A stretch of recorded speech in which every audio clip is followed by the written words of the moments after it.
or both canes.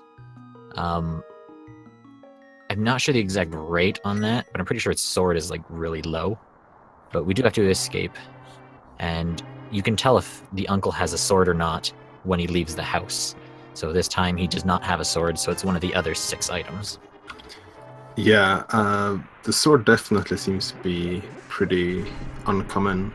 I think so far I've only seen the sword as a starting weapon once in the tournament.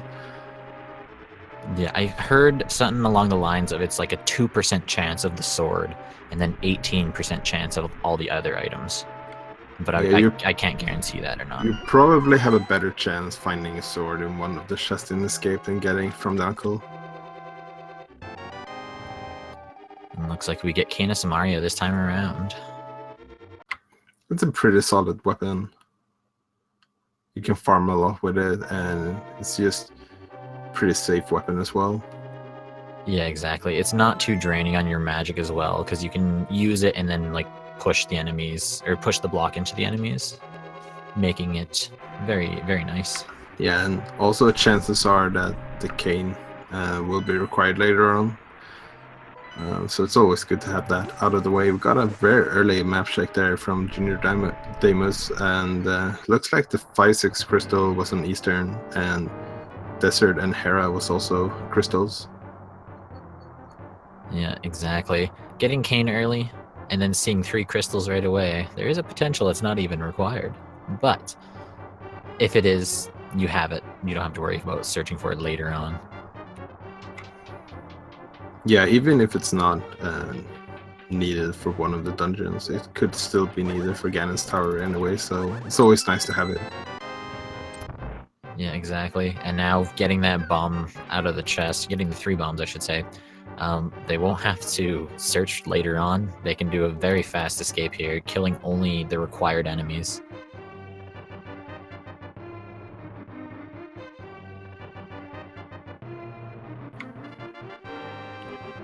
It's always nice to not have to worry about farming anything and getting free bombs. You also have bombs for there's another bomb, but you also have bombs for when you go into Kakariko as well. Yeah, exactly.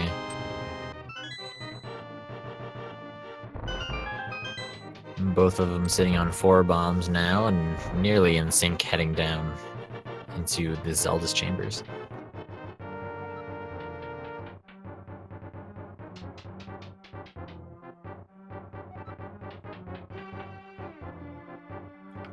Yeah, both of them getting some good patterns on the green guard as well.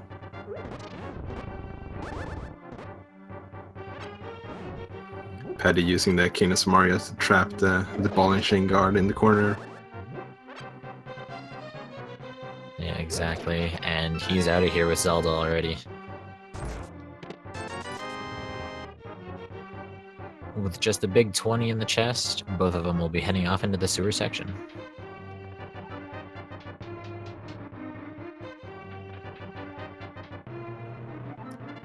Now, luckily enough, they have bombs. They don't have to farm for them.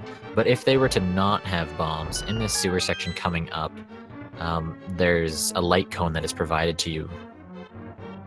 That is always going to be there, regardless of you having the lamp or not, in the sewer section of Escape. Whereas, like any other dark room throughout the game, you will have to have lamp, or just know how to walk around in the dark.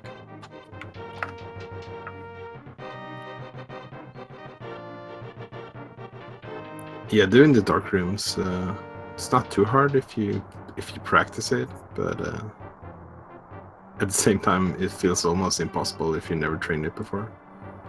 Right, exactly. I mean, even the best people at it will get lost sometimes. It's not too difficult if you practice, but you can always lose your way.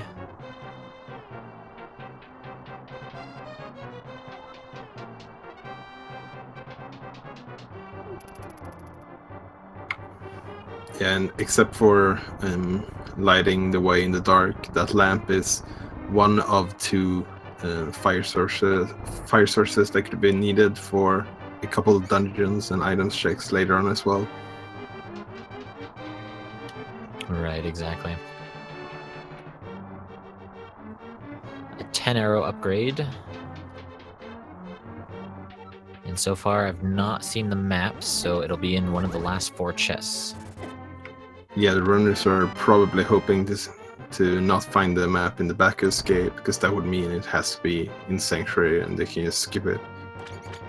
Yeah, exactly. Not opening that map chest does save a little bit of time, so.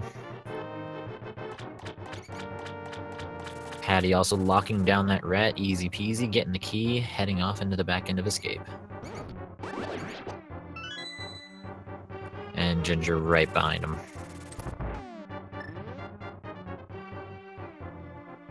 And there's our burrito, along with 20 rupees and the single arrow. So overall, even if they didn't have bombs, they wouldn't miss out on too much here. Yeah, not the the highest requirements for those items, but it's always nice to just have it out of your mind at the very least. Right now, our runners are identical: 2 hearts, 1 arrow, 3 bombs, and 60 rupees, as well as using the same sprite. Oh, Ginger got hit. It's been ruined. And another 20 rupees inside Sanctuary.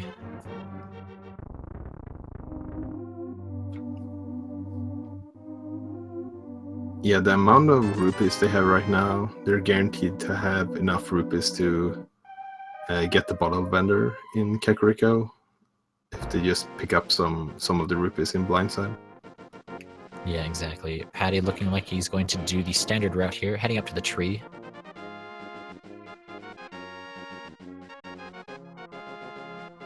Full magic on the tree pole. That's not a bad one. You can definitely get worse tree pulls than that.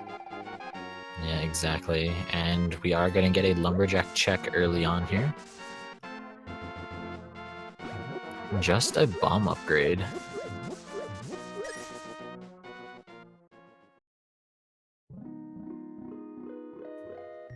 So the Aga hopes for an item are dead, but Aga still may be required later on just for Dark World access. So we'll have to see.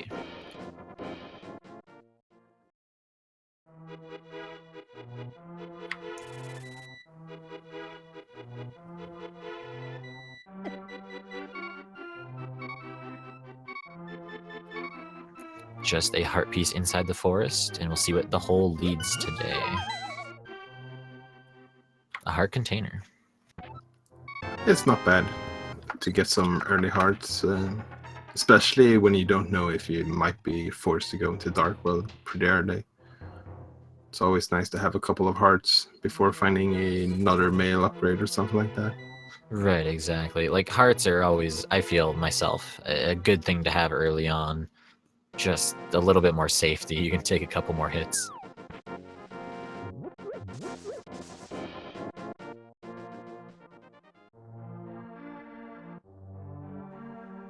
Both runners going to be doing a high five inside of Blind's basement here.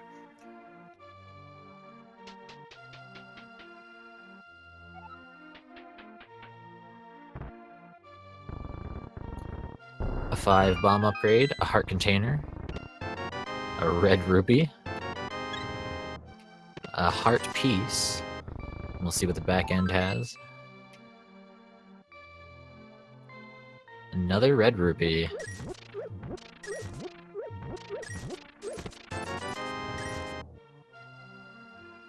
Very interesting set of items so far. Yeah, not getting anything. That Blindside was basically the random junk that you're gonna find a lot of when playing the randomizer.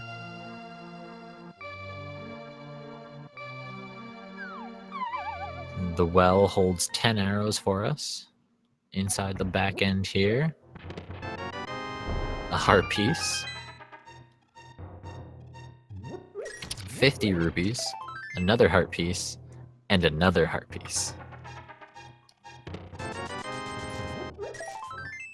Overall, not finding too much early on, but that does mean later there will be quite a few things to get, and that's a pretty good deal from the bottle vendor.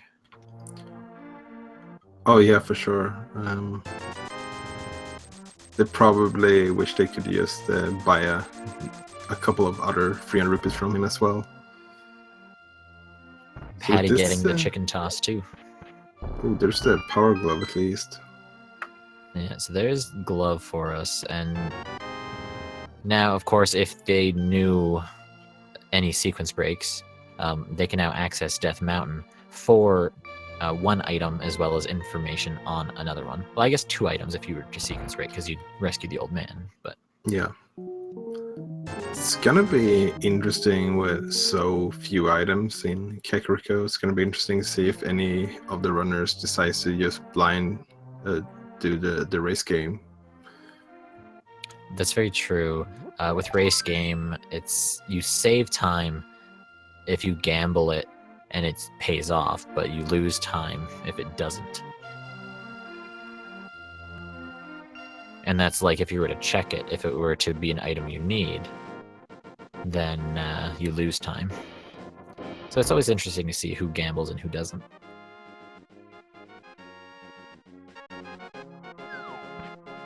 So it looks like Paddy is not going to gamble it, and it's paying off for both our runners here. It's just another heart piece.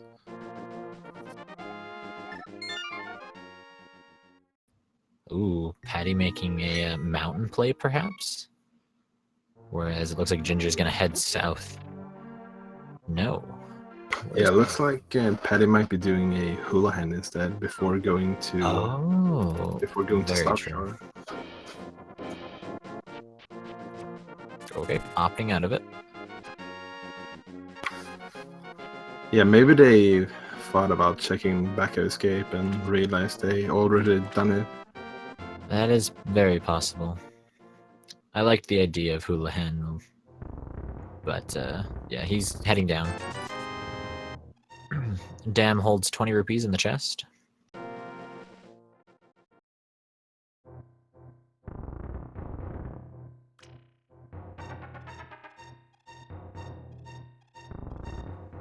And we'll see what our soggy item is this time around.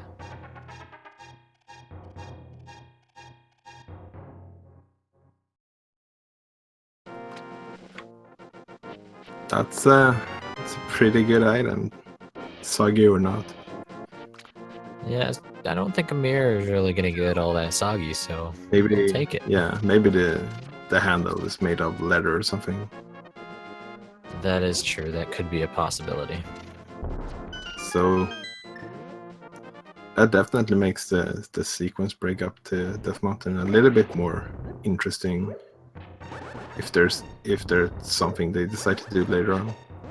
Right, exactly. I mean, all they would need is a sword or the hammer to do Moldorm there. Of course, it could get fire locked. Speaking of fire, they found the lamp. It is now in logic. And there's the hookshot as well. Shot. Yeah, now Death Mountain is looking really good. Yeah, exactly. With having full access to East Death Mountain, as well as being able to access Hera, it's very, very optimal play to head up there. Yeah, and Ginger is taking that read straight away, not even bothering about Ice Road Cave, just going straight up to the mountain. Yeah, exactly. The only way this would not pay off to go straight to the mountain here, I feel, in my own opinion, is if Ice Rod Cave has something useful, because it is a long trek to get back there. Yeah. But there's a lot of items here compared to Ice Rod Cave.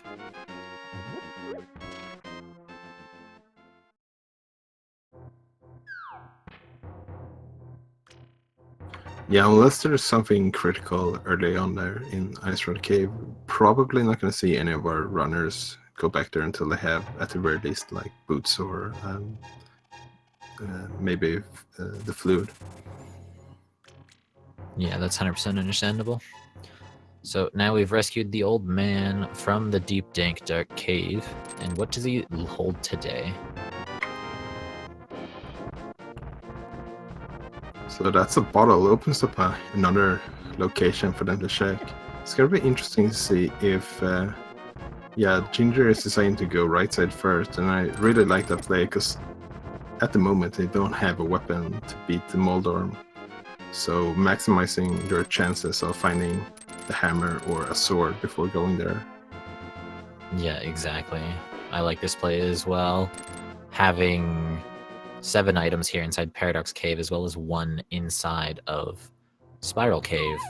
Just having so many options to go before going up to Moldorm there.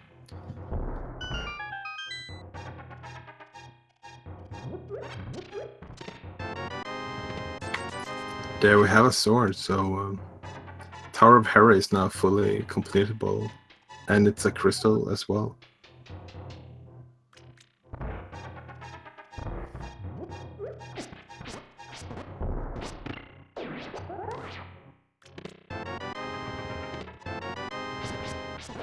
Does anyone like fetch quests by chance?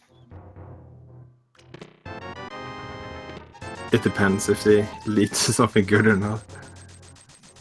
I mean, it could always lead to another fetch quest. It's always possible. Yeah, I like the mushroom to powder. Yeah, those are always nice ones. Having vanilla.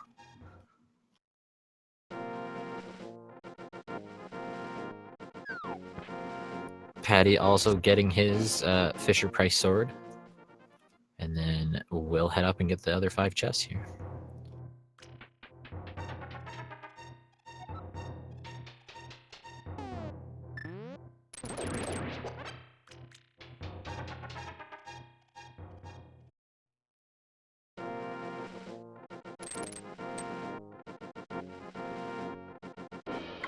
Yeah, so at the moment, the seed is looking to be quite linear, but that could change as soon as they get, for example, Dark World access.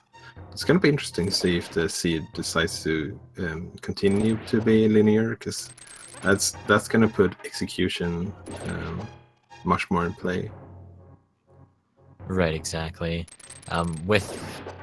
Depending on like where things end up being, like there are a few locations that have been skipped out at this point in time. And there's a flute. Very nice find. and Patty decides to skip that chest. Yeah, very lucky find there, I would say, on Ginger's side. Patty opting out on that, but is gonna head up to Tower of Hera. We'll see what the 4 items that are gonna be up here are going to be. The Spectral Rock 2 items, as well as the 2 inside of Hera itself.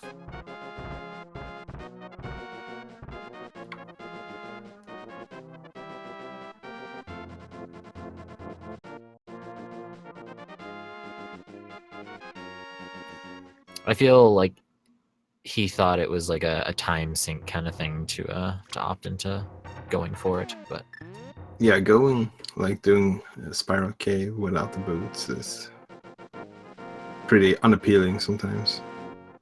Yeah, exactly.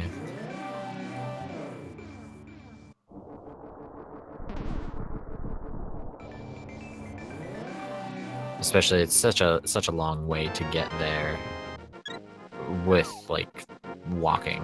Yeah, 1 item as well. So we don't even know if Mr. Mire is a crystal or not, so it might even turn out not to be required. yeah, It's exactly. definitely gonna help with movement, though. It looks like we're not fire locked out this time. I mean, they already have the lamp, so they could do the basement anyways, but no one wants to do the basement. Only chat. Yeah, I think if they can skip it, they would be pretty happy.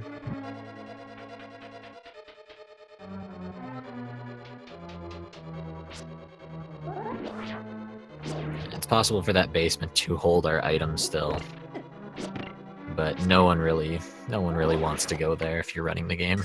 It's just a lot of time to go. And you will also need a small key to check the basement, and it's possible for the basement to be holding the small key. So there's another bottle, and there's the 2nd item. So no basement needed to check this time. Alright, so they've gotten 2 bottles so far, both of them holding red goo. We'll see if that pattern continues. Yeah, it doesn't hurt to have some extra safety already built into the bottles when you get them. Saves you some money and trouble to go getting potions. Yeah, exactly. Oh, Patty taking a fall there, trying to do the little nice walking behind the bumper there. Does not manage to get it. Both her runners are high-fiving here as they heading up the stairs.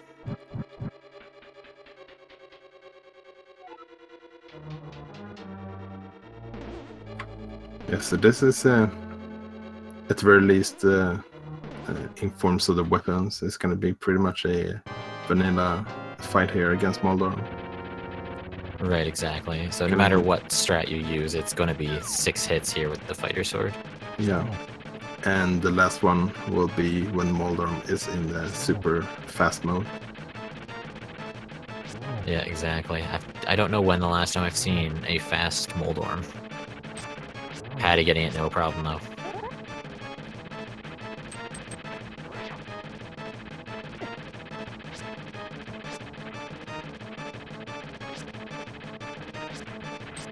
Ginger showing just how hard it is to actually get the Moldorm to stay in one spot. Oh no.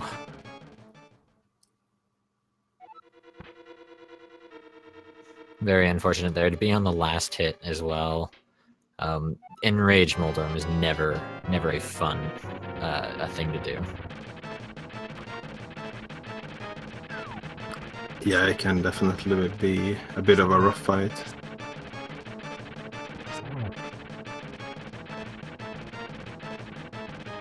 Patty running off into the world. Arms flailing everywhere. Yeah, it's gonna turn into mushroom, I think, and they saved and quit just before doing it, so if the mushroom turns out to be nothing, they could just reset and save it for getting the hammer, so they could use the fake powder to get the item from the magic bath. Yeah, fake powder is actually a very easy glitch to do. For those that don't know, it has to do with Canis Maria as well as the mushroom. If you were to use Canis Maria in front of the Mad Batter without magic, of course you get a little notification on your screen saying you don't have magic or whatever, normally. So then if you were to instantly pause when you use the Canis Maria and then switch to the mushroom, it'll actually use powder. Yeah, it's a very interesting glitch. You can even do fake powder with the real powder if you don't have any magic. Really? I actually never knew that. It's very interesting.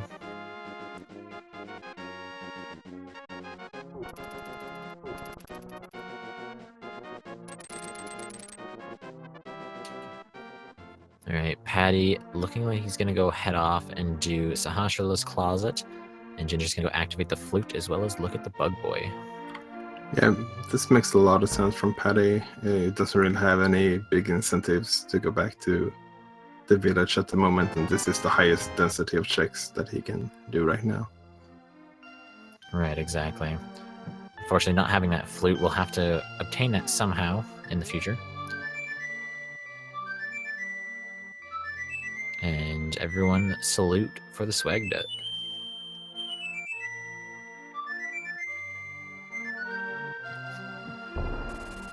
I remember seeing someone say something about not seeing any more fetch quests because of the mushroom not really leading to anything. Well, there's another fetch quest. You have hopes. Yeah, we've been getting a lot of them down here. Right, with having the lamp here for Patty, everything is obtainable inside Eastern other than what lies beyond Armos, so... Hopefully 3 items here, maybe a bow, so that they can just complete the dungeon right away. But you never know.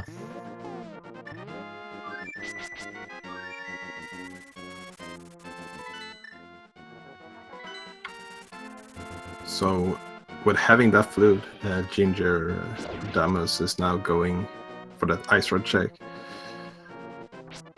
Makes the tracking back a lot faster. Right, exactly. Being able to just get here right away.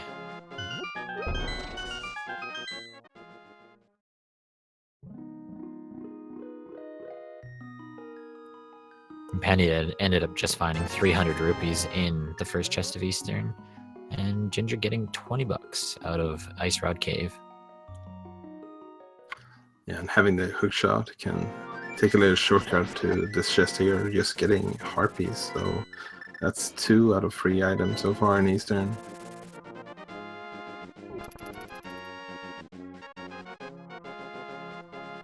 And with both runners having that power glove, Zora is in play right now, but it is a long trek to go for one single item.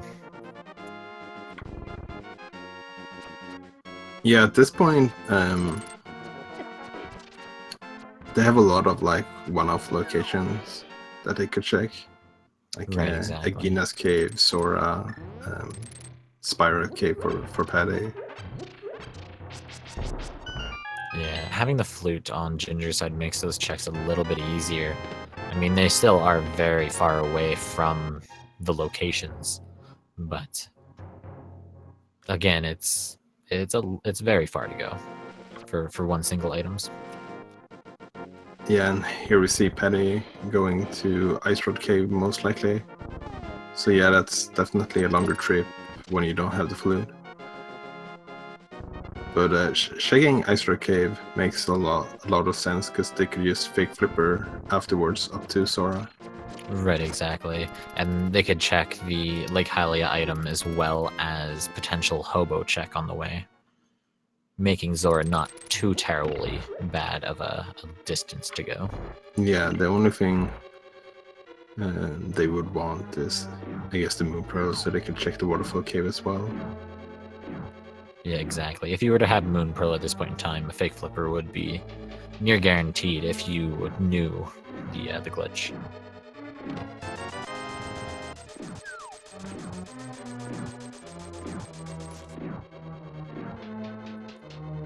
Paddy getting that big 20, whereas Ginger's heading off into Eastern to do exactly what Paddy has already done.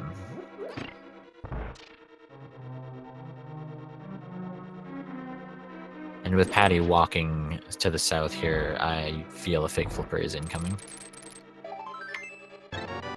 Yeah, and with both runners already having the lamp and the sword, the last thing they want to see right now is another sword or the cape, because that would put the castle tower in logic. Right, exactly.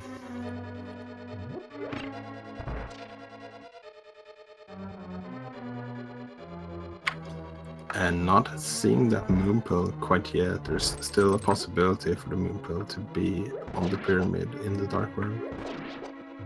There's some blue mail on the Lake Hylia. It's an interesting item. They don't have access to it yet, but they might pick it up before doing Ice Palace, for example, if that's a crystal. Right, exactly. Depending on like the skill level of the player, I feel is if they would decide to go for it or not. Since it's not a required item, it just helps out later. You never know. Oh, the Master Sword. That's interesting. We can't really get to it quite yet, unless Agnes Cave here has the book. That is true. Either the book or the Titan's Mitt.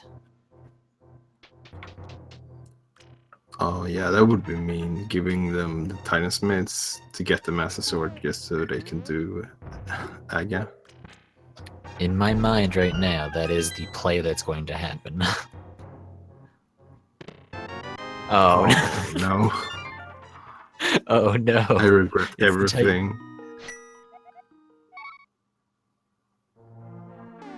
Alrighty, so I have a feeling this is an Aghanim required seed. Unless Zora gives what we need, aka the Pearl, then this is an Aga seed. Oh, hi, Boots. Oh, there's the boots. Okay, that's interesting. So you can actually get the ledge item without the flippers, but you need the boots in order to get it. So yeah, flippers required to get those boots. Alright, and Paddy gonna do that big spending spree here. Gonna spend 500 rupees on an item. We'll see if it pays off or not. Yeah, and Ginger is gonna probably go into desert here to see if it's boots locked. If it's not, they could full clear another crystal dungeon here. Right, exactly. And they also have access to Checkerboard Cave. So quite a few things left to do before running off to Aga. Yeah, and Paddy will have to go up Death Mountain before getting anything anything of these items. Right. I feel he's gonna check the shovel location pretty soon here. Maybe? Or is he gonna run straight to a Gina, maybe?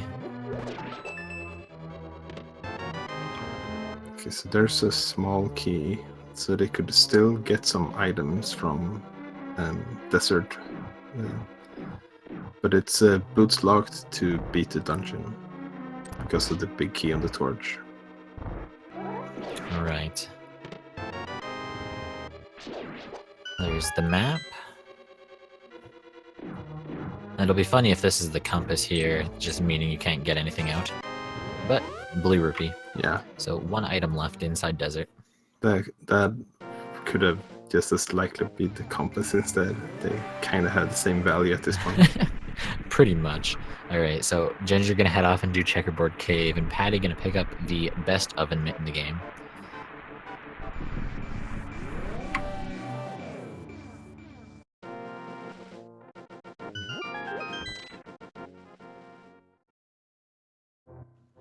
And there there's it is. the moon pearl, so no aga required at the moment, at least. Yeah, exactly. Could still be required to get to the east side of the Dark World. Yeah, exactly. Unless the flippers or the hammer is found, then they can't access the eastern side of the Dark World. It looks like a green pendant on Swamp, other pendants are on Pod and Thieves Town. And then I didn't catch the other red crystal. Yeah, I missed the red crystal as well. Oh, it was on Skullwoods.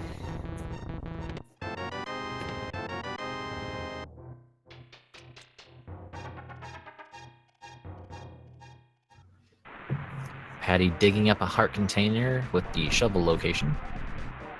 Yeah, and just gonna walk up to the village to check the sick kid, and after that it's only Spiral Cave left. Yeah, exactly. And the Mire shed ended up holding Berna and bombs.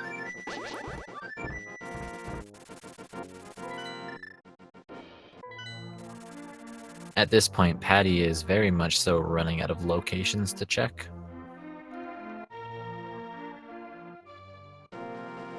I'm actually fairly certain he's only got one location left to go. Yeah, I think so as well, and very fast saving quitter from Patty, so yeah, going up to the mountains so they know what's missing.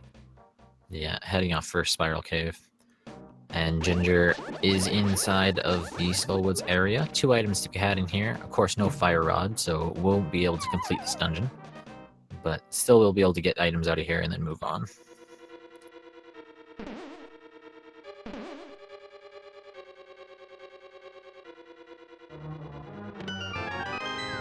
Early big key.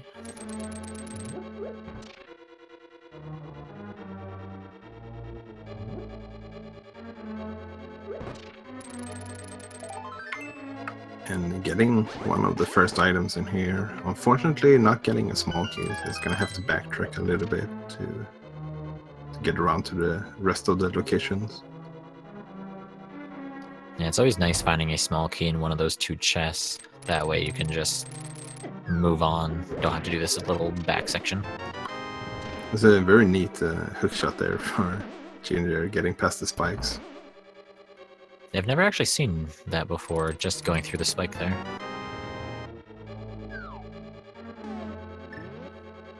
And looks like they'll attempt the bomb jump here.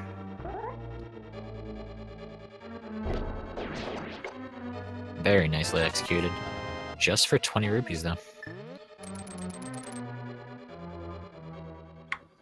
Yeah, at the very least, they don't have to go to the back of Skullwoods. They know that they've got both locations, so no need to get back here until they have the fire rod.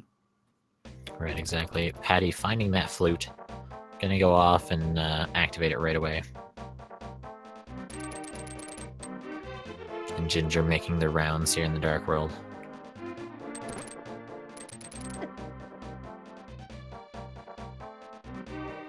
Only 10 arrows being up on Bumper Cave, so won't be seeing that this time around.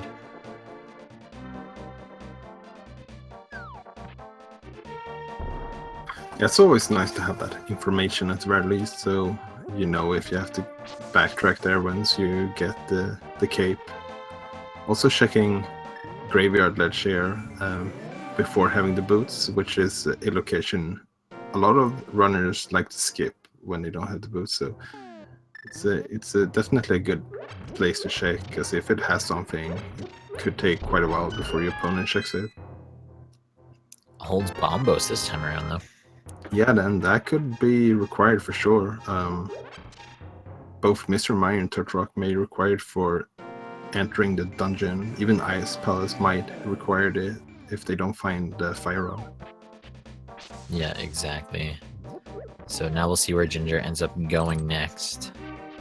As well as Patty, probably going to end up in that desert area once again.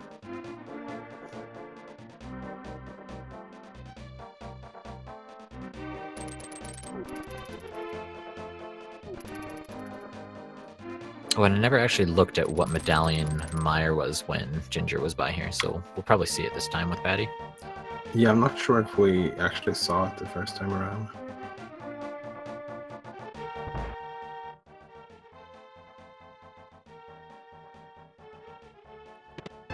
And Patty getting the Master Sword there. And Ginger is gonna check the locations here in Outcast first, and it's then gonna have to make the decision of do they want to go into independent Thieves Town or not. Yeah, I feel a lot of people go into it and just check the first 4 chests, but there is 4 items to be held in the dungeon. Yeah. Also, having the mirror and Titan's Smith already might be more tempted to do just the Smith sequence instead. That is very true. Patty gonna find that beautiful orb, and is gonna be very happy about that. And there's the ice rod on Ginger's side.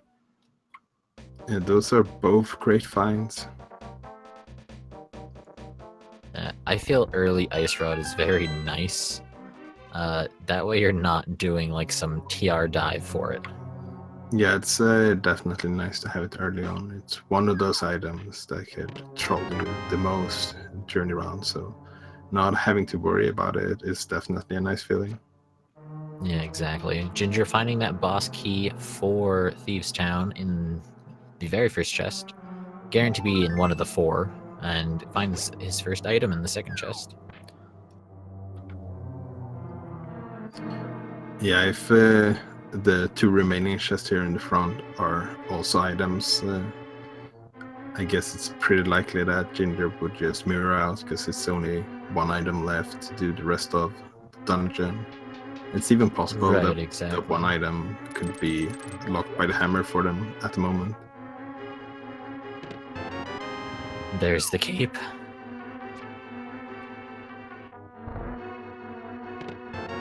Oh, and the hammer. There's the hammer. Wow, that's a pretty good front part of Thieves Town. Yeah, exactly. Only 1 more item left there. Opting out of it. It's could come into play later. Who knows? But for now, moving on. This also means that Aga is definitely dead. Yeah, or exactly. I guess technically Aga will keep being alive, because we won't go kill him. Yeah, Aga very much so alive in this scenario. Not killing him. Until Aga 2, of course. Yeah.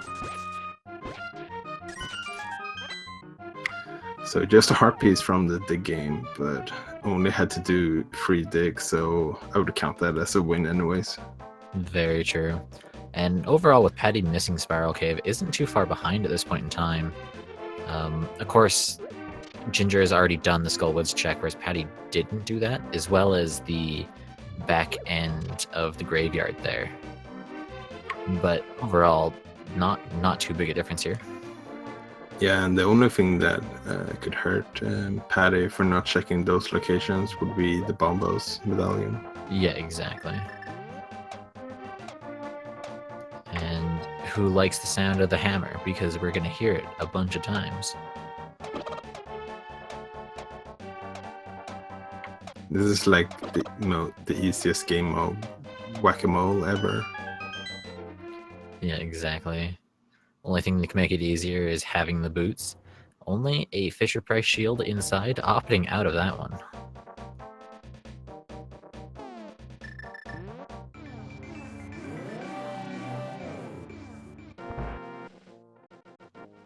And we'll see what our breadsmiths have this time around. Both players actually doing it around this exact same time. Just the heart piece. And they'll high five in the doorway.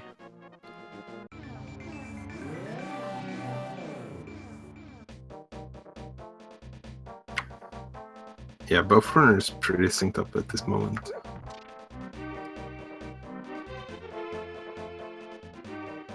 And it looks like they're going to head off and do the purple chest. Patty now has to play whack-a-mole a little bit.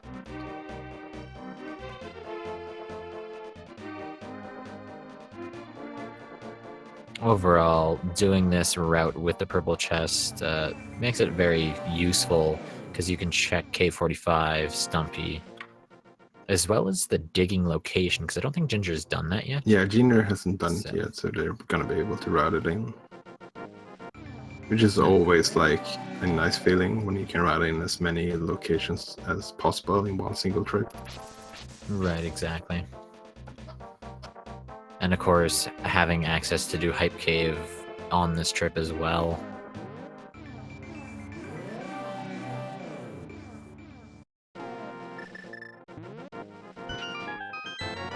Patty finding a bomb upgrade inside the sea house, whereas Ginger getting that heart container out of the digging location. It's a pretty healthy seed so far, and wow, there's another sword as well, so having a pretty good offense as well. Yeah, exactly. Ginger now having the hot Cheeto. And looks like Patty's going to float down to hand in the chest. That's interesting. They already did the digging part, but it's gonna forfeit those other locations for now. Yeah, exactly. Only having a heart container here at the purple chest.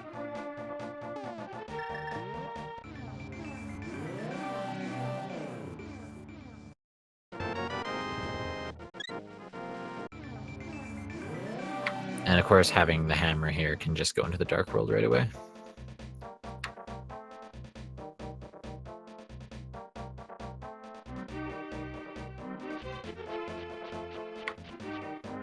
Alright, place your bets in chat now. What level of hype is Hype Cave going to hold?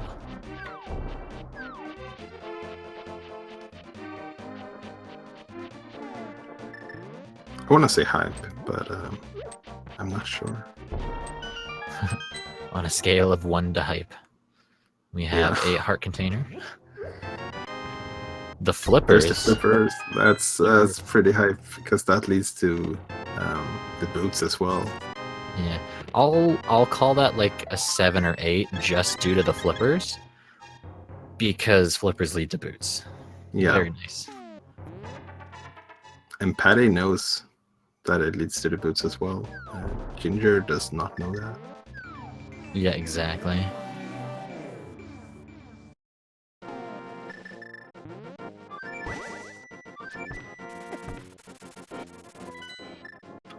But yeah, I guess Ginger is gonna find out that it leads to the boots pretty soon, unless this is an Ice Palace play. Right, exactly.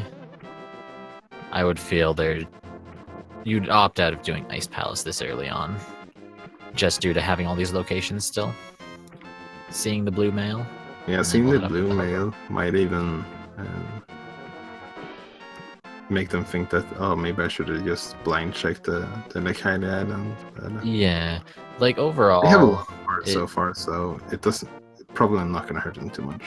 Yeah, I mean, the only time you'd really want to go for the Nakaili item now is if you're heading off to Ice Palace, but it is a longer route in order to do that.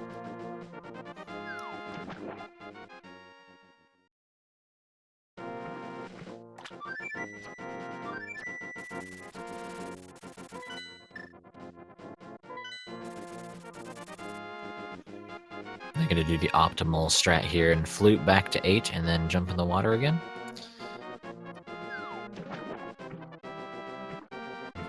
Oh, and going into Ice Palace. Oh, very interesting. So having Bombos to clear all the rooms they need to, as well as get through to the second phase of Cold Stare, as well as having Tempered Sword, can make it actually a very easy dungeon to complete. So Yeah, and also having both Hookshot and Cane of Samaria guarantees that everything in Ice Palace is in logic right now. very true. Patty gonna opt over and do the waterfall cave, as well as get the boots off of the ledge. Yeah, that makes a lot of sense. I read in Patty's bio before the game started that the item they want to see as the last item is the boots. But if you know where the boots is, then you want to get them as soon as possible. Yeah, very true. Last item Patty wanted to see was boots, and I remember reading on Ginger's they wanted the first item to be boots. So complete opposites in this case. I say boots are now around the middle range, so I guess they went 50-50 on it. Yeah, and while we were talking about the boots, I totally missed that. Patty actually picked up the bow from the waterfall cave as well. Yeah, very true. So now that leads to Eastern being fully completable, as well as Pod. Even though Pod is a pendant dungeon, it is accessible.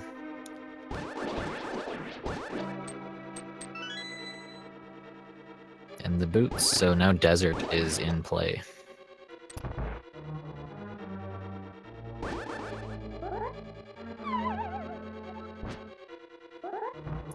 Looks like Ginger's going to opt to do the bomb jump here. Very nicely executed.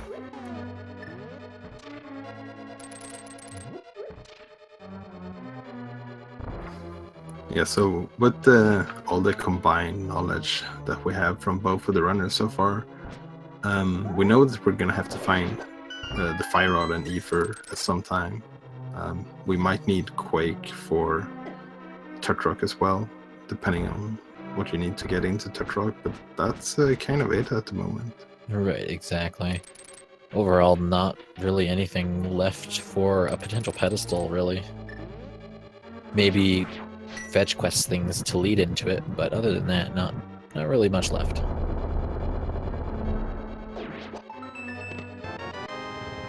And Ginger finding that swagnet.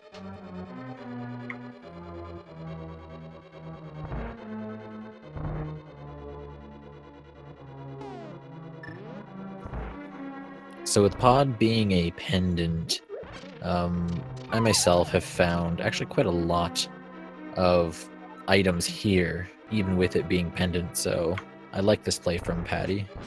Yeah, and there's a total of 5 items in here, so it's a pretty high density overall.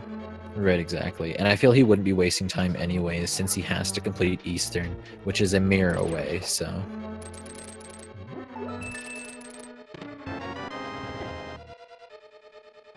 Ginger doing a nice optimized route through Ice Palace here. Yeah, checking that chest before going upstairs. I'm not sure how many items they found so far, but it leads me to believe they already found like 2 items or something. Yeah, that's very true. Because Finding lots of keys here, though. Yeah, because if they're only like looking for the last item, they could have been able to skip these chests if that was the last item. Yeah, boss chest is now available.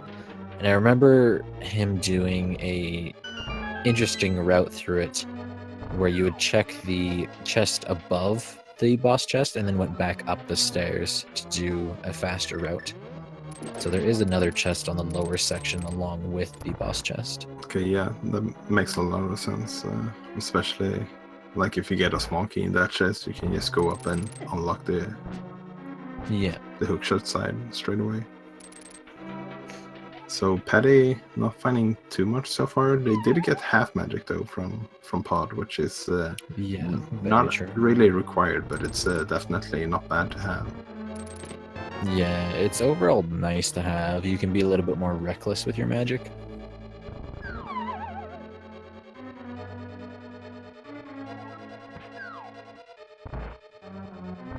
And Ginger gonna be heading off and getting that last item.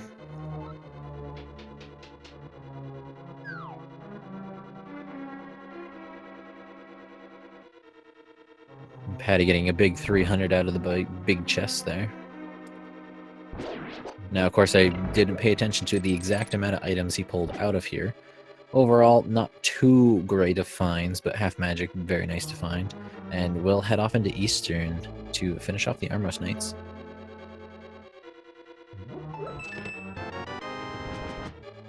And just a Fisher Price shield for all of Ginger's troubles there. Yeah, they turned down the Fisher Price shield earlier, and turned out they got it anyways. Yeah, exactly. Some frustration slashes there.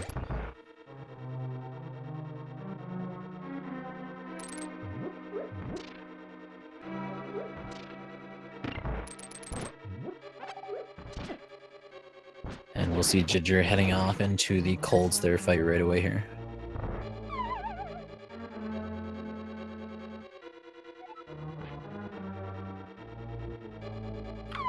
Yeah, and also doing this before going up to Sora, not having the boots in ice spell is not always the most fun use of your time. Exactly. With boots, it kills your momentum instantly when you push A, so very nice to have those for this. Of course, Ginger not.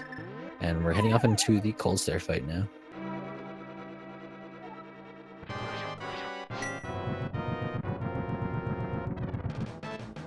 Bomba's doing very nicely in the first phase here. Gets rid of the ice instantly. And Ginger trapping him decently in that corner, but of course in green mail, so they hurt really badly. Yeah, using a potion just to take it safe, because you don't want to make this entire trip back. Exactly. Overall, a nice fight there.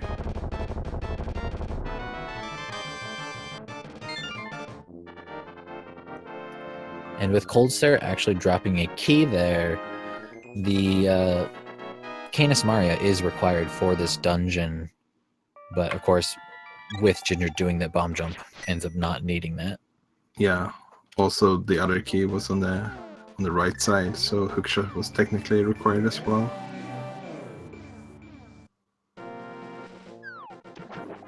And now Ginger will end up finding those boots, as well as the bow.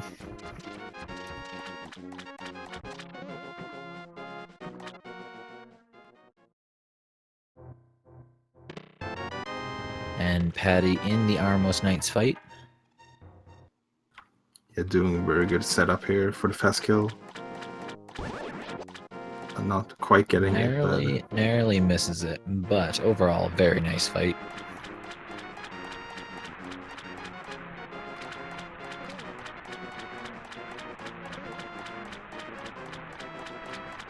And Ginger's gonna go get those life lessons from King Zora, as well as get some speedy shoes. Now it'll be interesting to see where Patty decides to head off to next. It looks like the Mire area again. I'm pretty sure he didn't do the shed, so... Okay, yeah. Also with boots can clear a desert. Yeah, that's very true.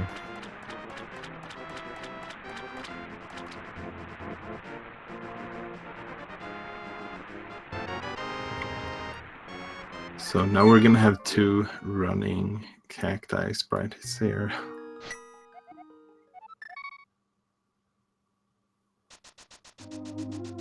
Only makes sense. The Cactuar Sprite.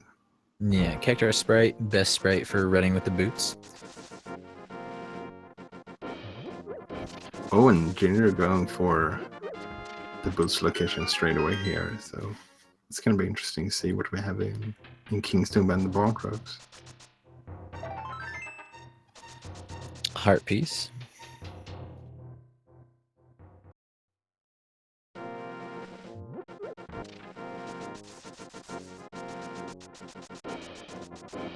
And heading right off for those bonk rocks, whereas Patty is now checking the big chest here inside of Desert. Holding Quake. Very nice find. So now we at least know the location of 2 of the medallions. Of course, not the one we need at this point in time.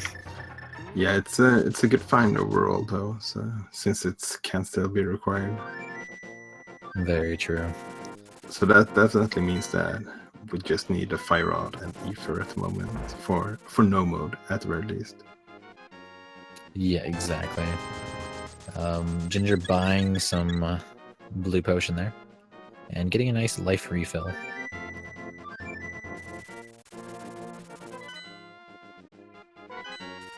And it looks like we're going to get a Dark Death Mountain check here. Yeah, it's not a bad check. There's 6 items, and you possibly could also go into Turtle Rock just to check the first chest to see if it's fire rod locked, if you can enter it, and you can also do Spike Cave. Yeah, exactly. I almost thought with Ginger heading this way first, it was going to be a Spike Cave play earlier on. I thought so as well. But, just looks like they prefer the long way around here. Maybe to do the Dark Death Mountain from the top down instead of from the bottom.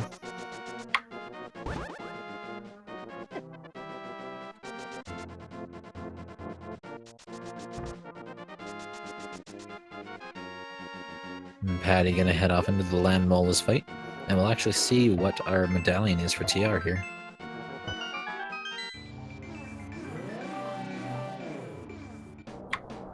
Oh, so it's Quake. So you have to do Desert before heading into Turtle Rock. We'll see our Super Bunny Cave here.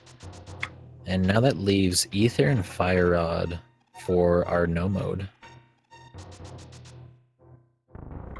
And Patty going with some arrows and sword slashes on the Land Molas here. The way you do it in NMG, except you don't have the tempered sword in NMG. Overall, most of those Land Mola did very quick hops, so bow and slashes are very ineffective at that point in time. Yeah, it's a very heavy RNG. Oh, that is a spicy, very spicy rod. That means we have everything we need to actually complete Turtle Rock at the moment. Ginger accidentally skipped a chest there. Yeah, and did he notice? I don't think so. Oh no. Uh-oh. Yeah, let's hope there's just a big 20 in that one. Yeah, for his sake, I'm gonna hope there's a big 20 in there. That is probably like you normally when you do that, you're doing it so quick that you probably don't necessarily look. But yeah, that's very unfortunate skipping out on a chest, so we'll see if that ends up paying off for Patty's favor or not later. Yeah, and Patty heading up the mountain here as well, already having Quake, and is gonna get the fire rod, so they could go into Turtle Rock and full clear it. That is very true, with TR being full clearable, other than having to go to Desert first. Yeah, it's where are they gonna go next is my question. Is Patty's heading up to do the Spike Cave check here right away.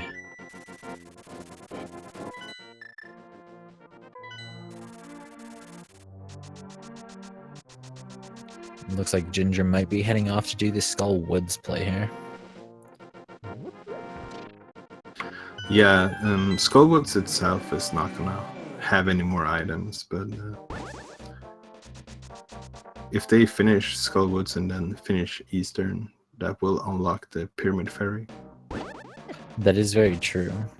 And of course, we don't know where Ether is yet at this point in time.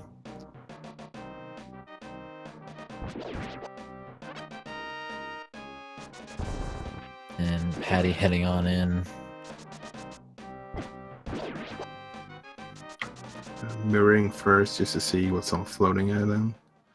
Seeing it's just a heart piece, so they won't have to go to the back of Hookshot Cave. Exactly.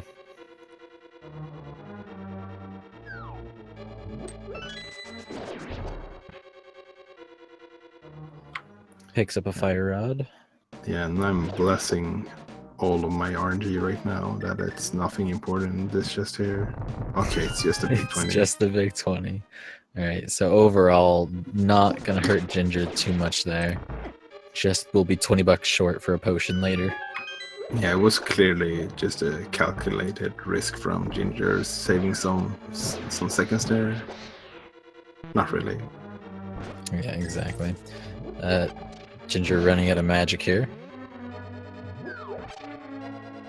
Hopefully they have enough for a fire rod shot. Yeah, I'm not sure if they do. Yeah, that's not gonna be enough. Oh, they have a blue potion. Okay. Yeah, in worst case scenario, you could even do a bomb jump there, but they would probably not have enough time. That is very true. Unless you started with that one, and then Yeah, you can did start the with other it, ones. and it's actually a pretty easy bomb jump as well. Yeah, exactly. Going into the Mothula fight here, and Patty is now opening up TR. We'll see if he decides to dive in it or not with having everything to beat it. Yeah, I'm not surprised seeing Patty just head straight into Turtle Rock, because you're already up here, you have everything you need to clear it, and there's 5 items in Turtle Rock, including a 6th one in Mimic Cave, so... Right, exactly. And if you blinked, you missed it. Mothula died insanely fast on Ginger's side. Yeah, Temper Sword is a very effective weapon against Mothula. One would think that maybe the Bugnet would be more effective, but apparently that's not true. Vtorp, get on it. Make it so that the Bugnet does damage to bugs. I think that would be a very entertaining way to beat Mothula. Yeah, for sure. Just trap him in the bottle. Imagine using Mothula in like the blind fight or something, or like just any other boss. You just kind of pull out Mothula out of a jar. Okay, now I kind of want this. I don't feel he'll be nice though. Yeah, it would probably just end up you fighting 2 bosses at the same time. Yeah, exactly. Ginger now gonna make that Pod Eastern play.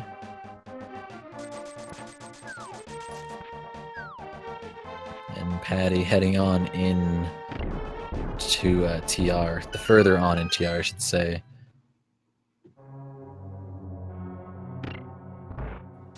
Getting a nice quick kill on that Pokey, and now into the chain jump room.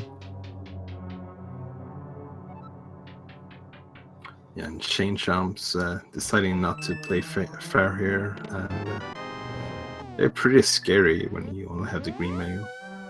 Yeah, they do a lot of hearts here. Ooh. It's gonna have to be careful. Doesn't have the powder as well, so it's gonna have to be careful for the rest of the dungeon here. Yeah, exactly. It has 2 red potions though, so we'll be able to drink one of those up.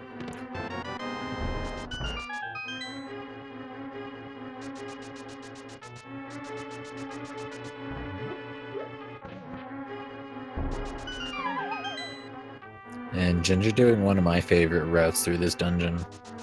When you get a key out of that first chest and having the bow, you check that first chest up on the right, and then do the bomb in the bridge, because then you'll end up on that bow route anyways, and then you don't have to do a mirror at all. Yeah, that makes a lot of sense. Picking up a fire shield, so now we know where every shield in the game is. Yeah, that's interesting, because Patty's shield came from the peg cave, so that means Patty skipped that chest. Did he pick up the one in the peg cave? Yeah, I'm pretty sure at least. I saw him pick it up. Interesting. I don't remember. I remember him doing the pegs. I just don't remember him picking that one up. Or at least watching him go into the cave. But yeah, it's not really gonna matter anyways, because the shields doesn't really unlock anything. Yeah.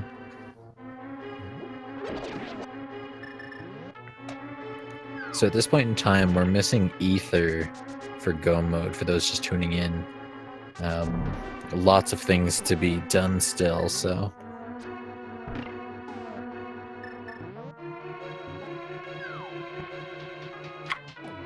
Yeah, the biggest problem with having an item that doesn't block too much as a Go mode item is that you can end up searching almost the entire world for just that one item. Exactly, and finding a fairy in a bottle inside Mimic Cave.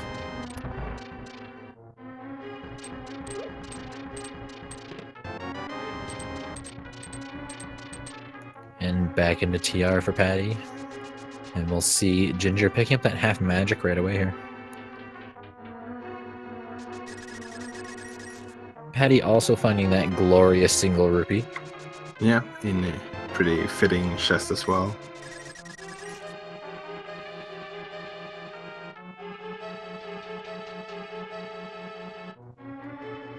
Now only a few low... I cannot talk anymore. Only a few locations left here in TR.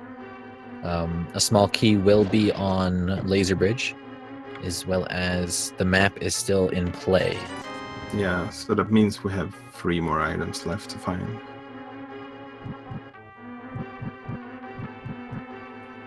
Very true. And easy maze room here.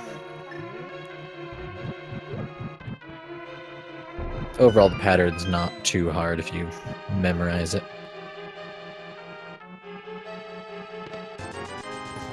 And Ginger now getting that 300 rupees out of the big chest in Pod.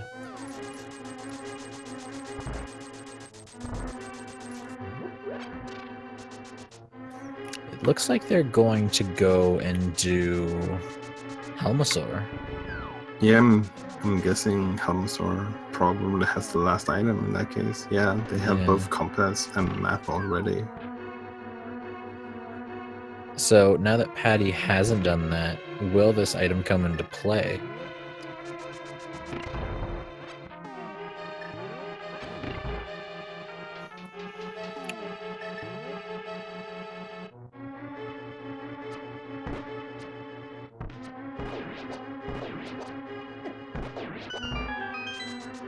Alright, so Patty heading off to do Trinex, whereas Ginger's heading off for Helmasaur King now.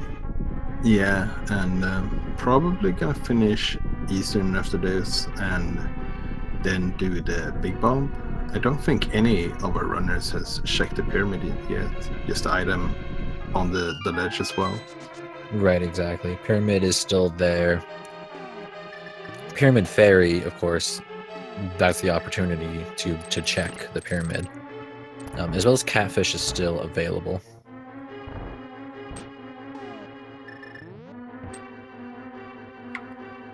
Paddy doing a nice fight here in the first phase against Trinex, taking a few hits, so it's gonna have to be a little bit more careful in the second phase. But there, Trinex goes down.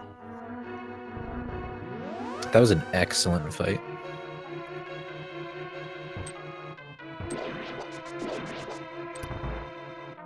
So nothing of importance in Turtlerock, but you're gonna have to do Turtlerock sooner or later, and it's not really too much faster to do when you're in Go mode, so... Yeah, exactly. Like at most you would be able to skip, say, the big chest or Mimic Cave, as well as the vanilla big key location, so they aren't too far off locations anyways.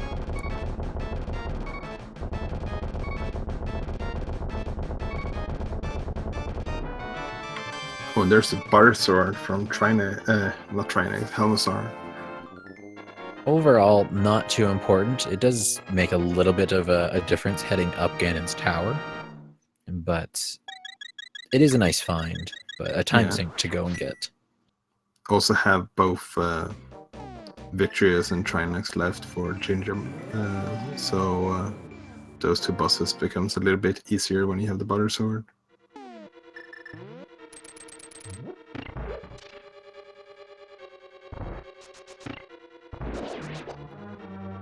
Alright, so Patty's going to go and make that Skullwoods play here. Ginger gonna go ahead off and kill Armo's Knights though.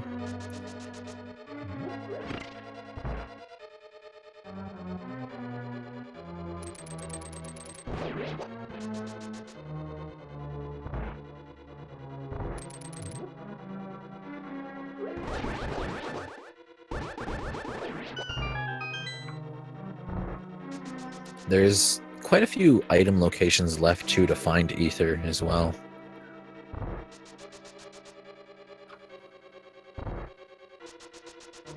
Yeah, the big one I'm thinking about right now is Swamp Palace.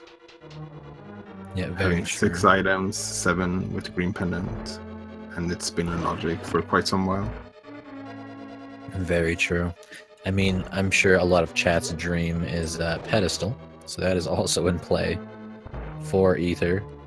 Yeah. No runner really wants to, but it is there. And speaking of pendants, both runners still has 1 item left in the back of Thieves Town as well.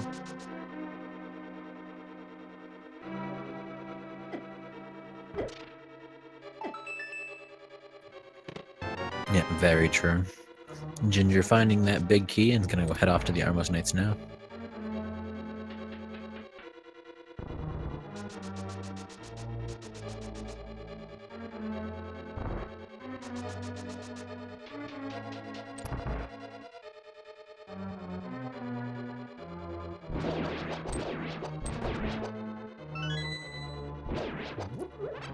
I really like that back room with the Igor there when you have like the tempered or the butter sword. I mean, even the hammer does it too. Yeah, you can just slash them down. Yeah. I mean, I'm pretty sure you can slash them down with a fighter sword. It just takes forever. Yeah, that's probably true.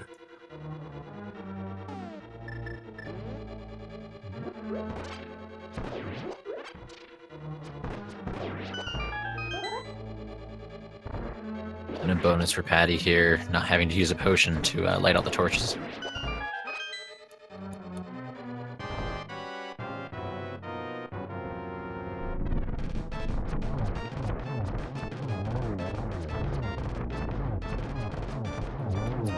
So Ginger also going for the fast strat here, but one of the armors kind of snuck away, but still getting the fast kill anyways. Yeah, and Patty needing to kill the Gibdo there to get the key.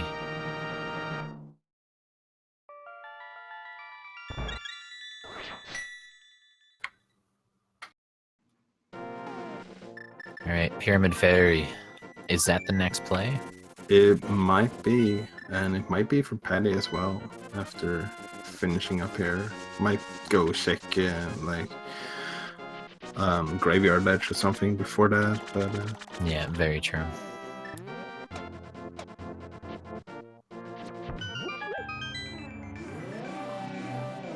Overall, what we can go about saying is whenever we do find Ether, it will be Go Mode Mire, so we gotta almost hope that that big key is in a nice location. yeah, hopefully.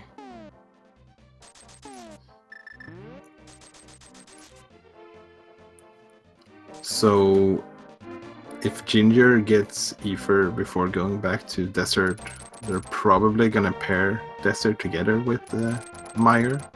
So that's gonna lead them to getting the Quake either way. Yeah, exactly. And with only having 3 dungeons left, it's a very nice play to make to combine those two.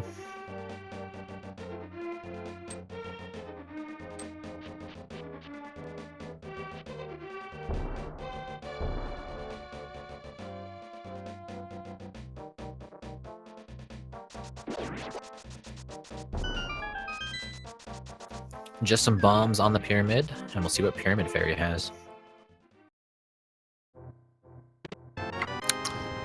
And there it is. That's not really go mode quite yet for Ginger, but it's definitely no mode for us in the chat.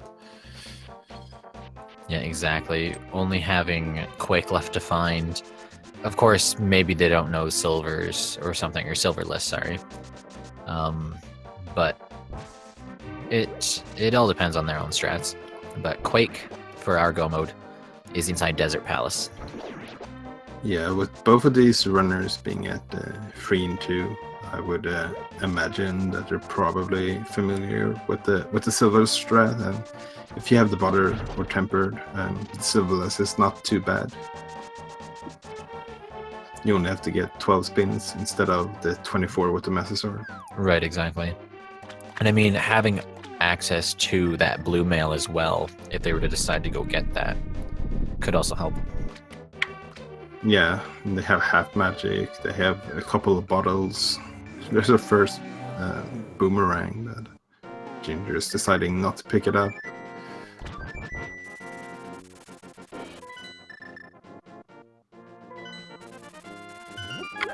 So Patty is gonna find a medallion here, not the one he's looking for. Yeah, it does have access to Pyramid Fairy as well at this point in time. So can always opt to go and get that. So Ginger is moving into Mire before going into Desert. So that's probably gonna lead them to full clearing Mire, but they might have to full clear it anyways, depending on where that big key is. Yeah, very true. And Patty opting for Ice Palace at this point in time. So it would have been actually really interesting, because if Patty had done Pyramid Fairy before coming here, he could have just go-moded Misery Mire and Ice Palace. Yeah, and Ice Palace is one of those dungeons that's it's super fast in go mode, but when you're full clearing it, it can take quite a while. Right, exactly. There's a lot of places to check, and only holding 3 items. Of course, us knowing that they aren't useful, it is a very large time sink to have to do all the checks. Yeah, and one of those items being on in the iced tea room, so probably gonna lead him to check every single chest, because that's many times the last chest you want to check in Ice Palace.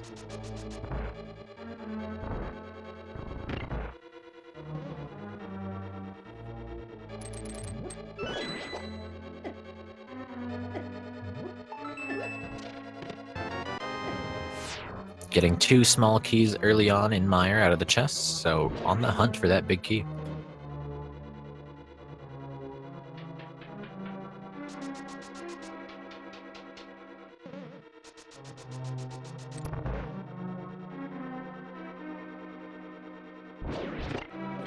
Yeah, there's a lot of small keys in Mire, and interestingly enough, you don't actually need a single small key to get to the boss, Yeah, exactly. as long as you have that big key. There it is.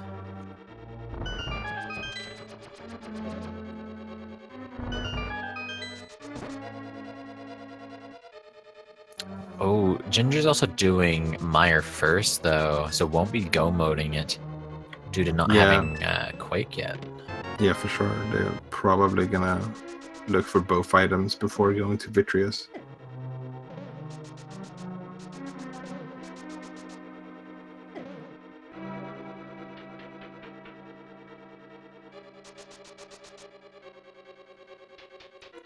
Patty working his way through Ice Palace, though. And Ginger finding a compass there. Patty getting a swag net. Yeah, he did not look too happy about it.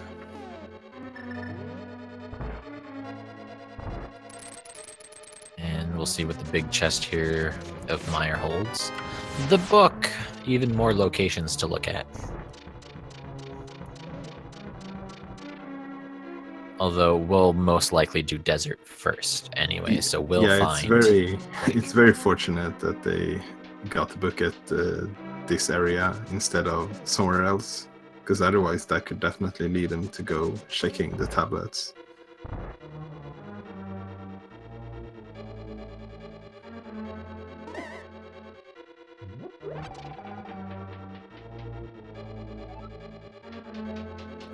And we'll get to sit through the longest cutscene of the game here, where the screen gyrates for us all. And this is some high quality cinematic cutscenes here. A+ on this work.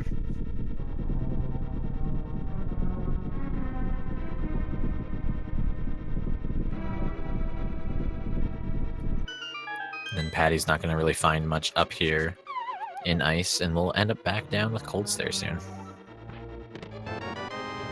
So there's the last item. So at the very least, Ginger won't have to go to the big chest. Actually, he already did the big chest. Oh, he did? Yeah. Okay. Big chest was the book. Oh, yeah, So you're now- right. You're right. Yeah, so can now just go on and fight Vitreous. Now, I'm not sure if anyone's actually done it in a race yet at this point or in time or not, but there was the new glitch found here in Mire. Doesn't look like they're going to do it though.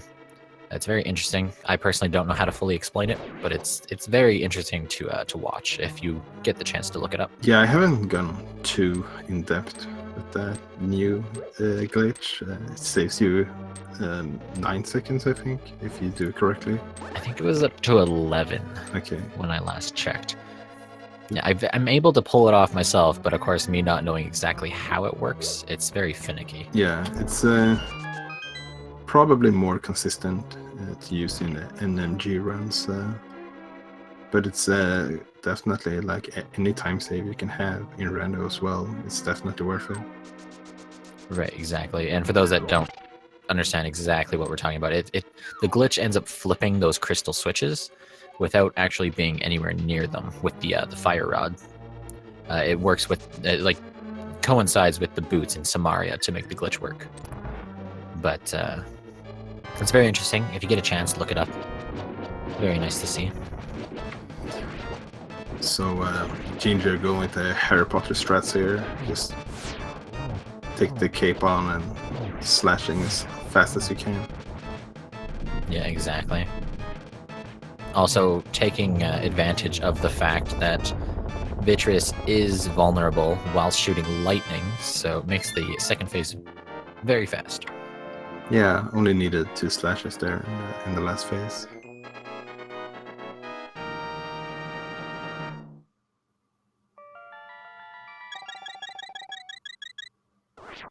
So Patty not really getting cold there, to stuck in the corner as well.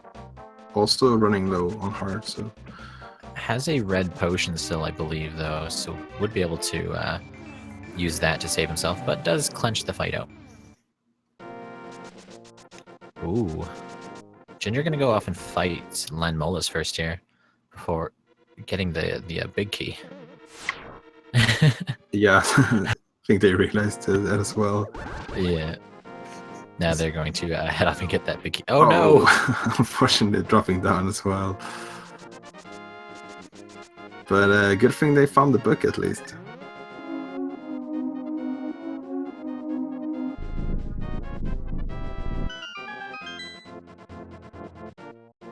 So it's a good thing that they remember it quite quickly at least, because you can get all the way to the boss door without the big key.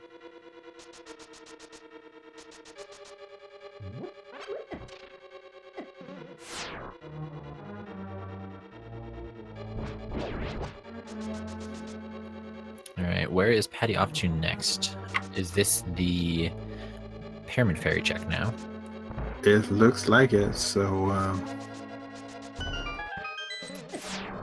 we're gonna have a race here.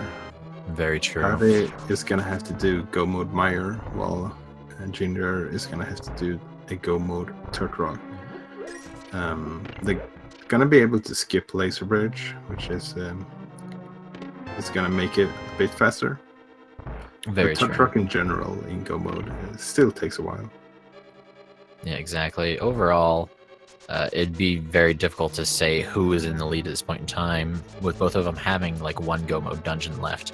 Of course, Ginger still has to go and complete Lanmolas here, but it's very close, I would say. Yeah, for sure. Ganon's tower is probably gonna decide this race for sure. Both the routing for the big key, but also the execution in the gauntlet and on Aga and Ganon. Right, exactly.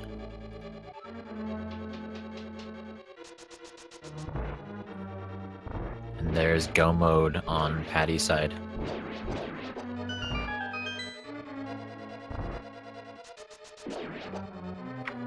Yeah, so both runners getting go mode very in a very short distance from each other. Yeah, exactly. I feel the one difference here is that Patty gets his 7th crystal at Mire, whereas Ginger is going to get it on the mountain at TR. So the distance between Ganon's tower could make up a decent chunk. Yeah, and Patty is only gonna have to check half of the chest in Mire. Very true. And the location where you get the big key, it's very fast, at very short distance, just to walk over to a portal to get to the back of Mire as well. Very nice one cycle Lemma was there from Ginger. It doesn't get much better than that. Yeah, exactly.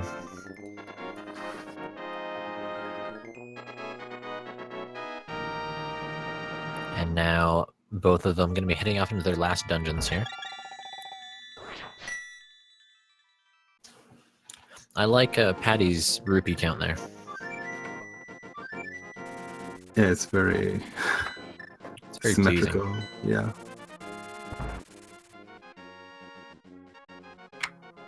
Yeah, so Patty better not pick up any more rupees at this point. I agree on that part. Ginger going to spend some rupees though, buy some more potions, and then head off to TR. Yeah, it's getting into the last phase here.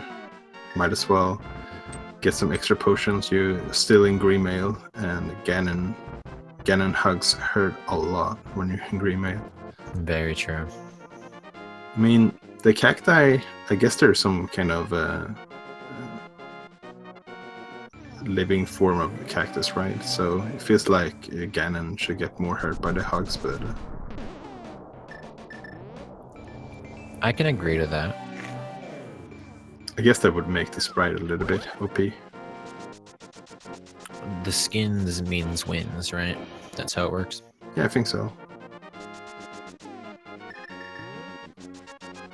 Patty gonna get that big key here out of this chest.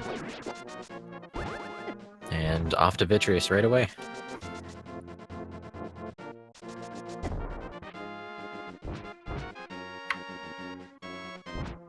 He could have actually just walked up in that room, I'm pretty sure. Yeah, if you To walk get up there, there, I think that's faster, but this is not going to be too much of a time loss. Yeah, it's not that bad.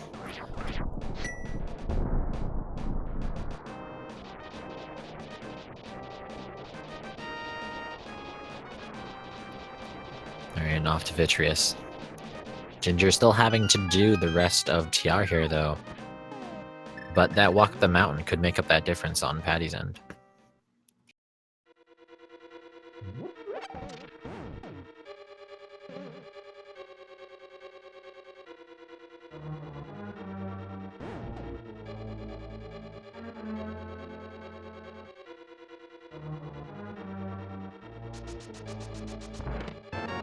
Yes, I'm not sure how well Patty is at the Ganon fight. I haven't seen them play too much, but that butter sword could make a little bit of a difference on the Ganon fight as well. That is very true. Of course, with that being on Helma, was it? So unlikely to see that in play. Yeah, it's definitely faster for Patty to go to Ganon's tower with the temper sword than to actually go getting the butter sword at this point. Yeah, exactly.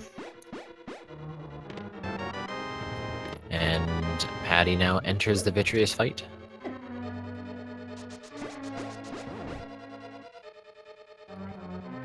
Gonna opt for Cape Strats now. Yeah, they used the bow first, but quickly realized they don't have any silver, so just using butter sword is definitely faster. Yeah, exactly. And Ginger now going to head off into the back end of TR here.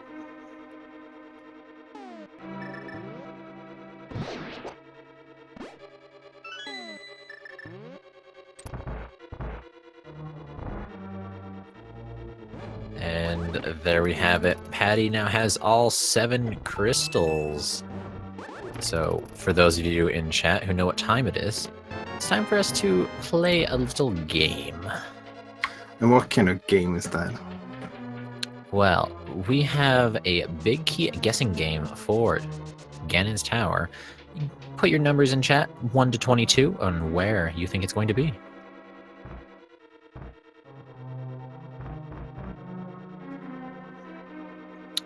Alright, so where do you think it's going to be, Walter? I don't know, to be honest. But I like the Dark Magician strats, so I'm gonna guess the right side somewhere. That's understandable. I'm not gonna say a number, but yeah. I myself like the number 7, but I also go for a specific number 7. So I kind of like guess a room, and it's the first group of 4 that's on that left side. Okay, yeah. Is where I go for my 7, depending on how the chests are laid out. Mm-hmm. And of course, I'm sure a lot of people are going for that tile room. Yeah. But you never know. Someone may just opt to do tile room early. I've seen a couple of 22s being the right guess, and it's not being the tile room. Yeah, that's very true. Looks like Ginger is heading off into TR again here, as I'm messing up my words. Going further into TR, going to be going off and doing Trinex.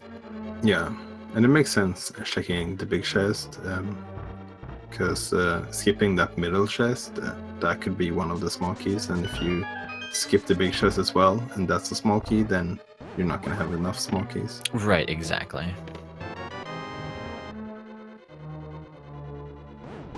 So getting the last small key needed right now, so not going to have to check laser bridge. Patty being a little bit indecisive here on where to go, but decides to go right side first. Yeah, very true. And a big 20. I'm disappointed, Patty. I thought we decided you shouldn't pick up any more rupees. Unlucky. 1131.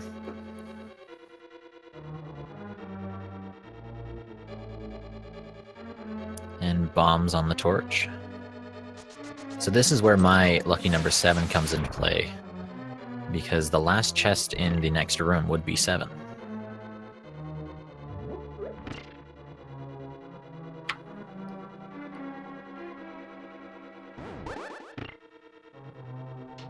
So the first chest, just a small key. Second one, another small key. And a heart piece and another small key. So I'm not a winner this time around. yeah, unfortunately not.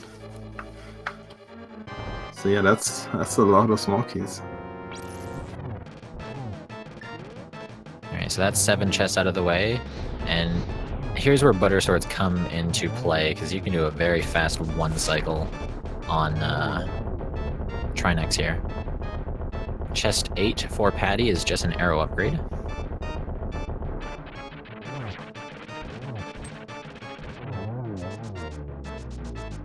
And a very nice Trinex fight on Ginger's side. Yeah, for sure. So it's not gonna enter Ganon's tower too far behind Patty. And if we see a route divergence here, that could definitely flip the lead. That's very true.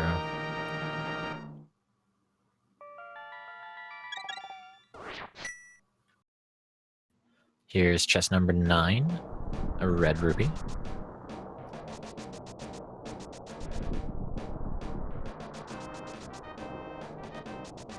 Yeah, the only way we see a route divergence here is if Ginger decides to pick up that key under the skull on the left side and then goes right.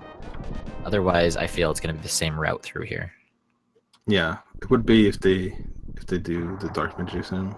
strat I talked a little bit about earlier, And where you that's go now to Stalfos room first. Yeah, exactly. That's now 13 chests done on Patty's side. Still no sign of that big key.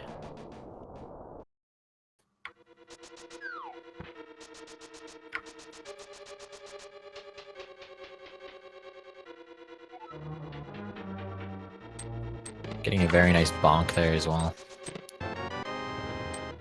Yeah, it's a good time save when you have the boots.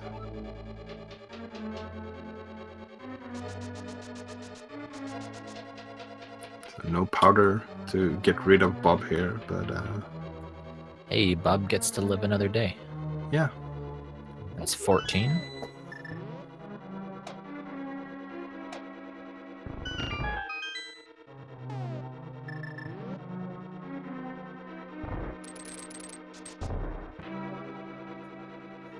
And as for the Armos Knights here on ice, their little play isn't too good this time. They just kind of jump around.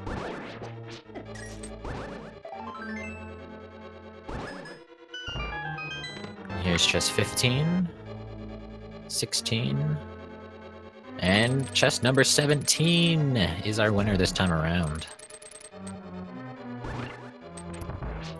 Very nice. So if you guess 17, you are correct on that.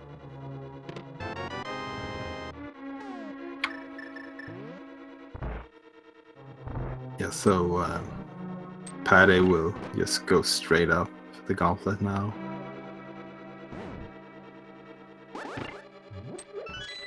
There's not a lot of routing left anymore, it's just the execution.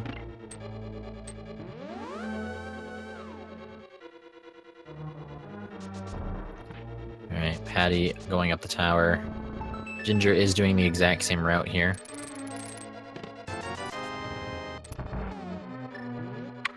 Yeah, so that means that Ginger would either have to have better execution than Patty, or if Patty does a couple of mistakes or missteps, that could make the race closer for sure.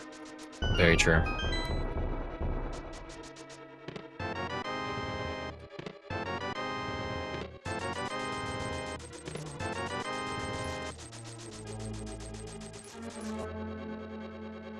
Alright, Patty into the gauntlet section. Very nice dealing with that early Stalfos, doing a nice dash into him. Yeah, not giving them any opportunities to jump back and try to avoid you. They can be quite elusive sometimes, but getting both of the Stalfos room handled very well. Ginger also doing a nice bonk there to avoid the portal. A little bit of a time save.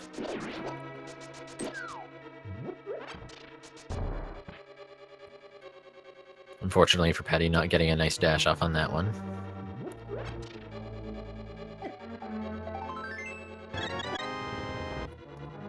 But now entering Land Moles 2, and Ginger going to be doing the Armos Knights on ice.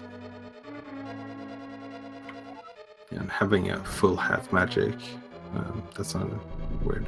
But yeah, they're not going to have to worry too much about the magic. Exactly.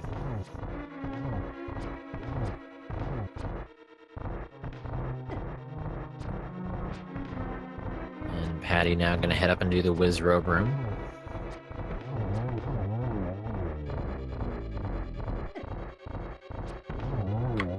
And Ginger, okay, never mind. I was gonna say they might not have a lot of arrows left after this, but they have 8 arrows. That's enough.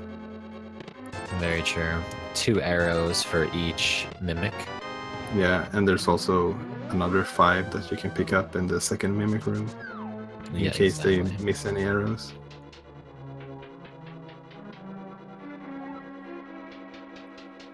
Patty working his way up the gauntlet here, very nice. Yeah, making really good progress so far. Yeah, exactly.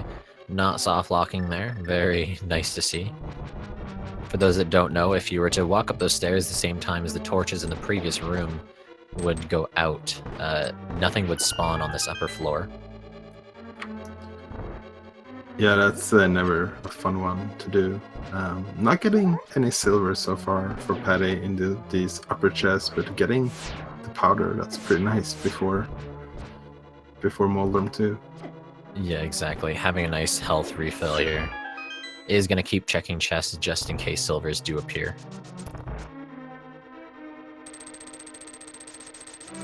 And on to Moldorm 2.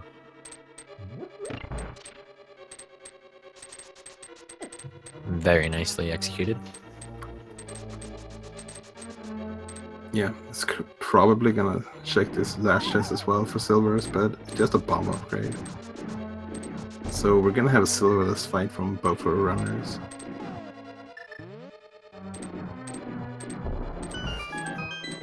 Overall, very nicely executed for the seed from both players. It was hard to really tell exactly who was in the lead, just due to them doing such different things at different times. But now it all comes down to the Ganon fight. A very nice triple there for Aghanim. Yeah, that was a very nice start, and getting Oh my. double, triple, that's very nice. Doesn't get better than that. Absolutely fantastic Aga fight for Patty.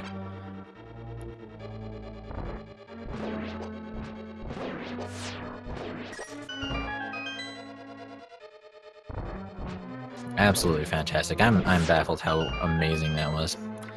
Very nice setups. And Patty now heading off into the Ganon fight. Falling down the hole at 140, 143.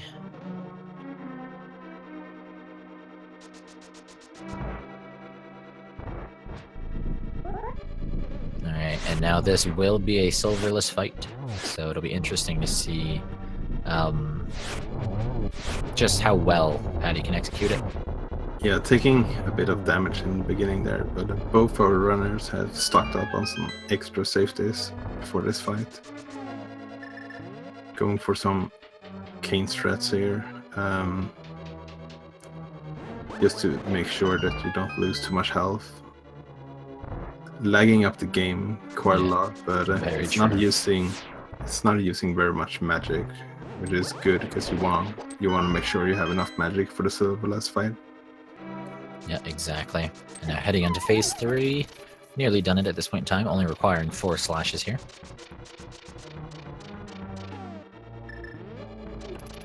Now, I'm pretty sure with Tempered and Butter, it's the exact same amount of slashes for the fight, so it's not too different for them. It just all comes down to execution. Patty does get that torch glitch, though, so we'll make it a little easier. Yeah, it's the same number on the silverless phase, at the very least. And that's 2 hits in already. Pretty sure that's a third one.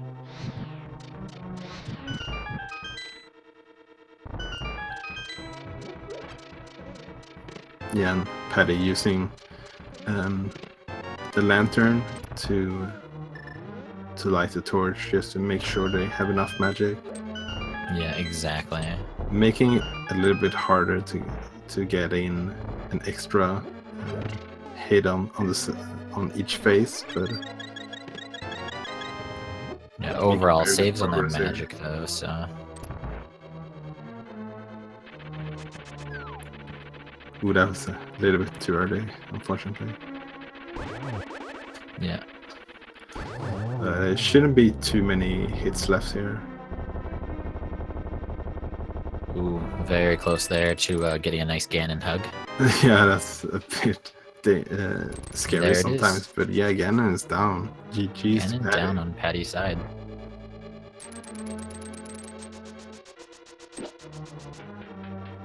Very nice pat from Pat. Very nice fight from Patty. My speech is kind of disappearing throughout this run. Patty comes in with an SRTV time of 144.26. Yeah, it's been a really good race from both runners, and if you enjoyed what you've seen here, make sure to give them a follow.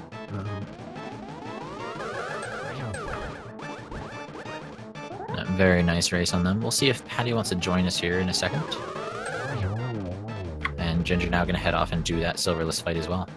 Yeah, it was a very good Aga fight from Ginger as well.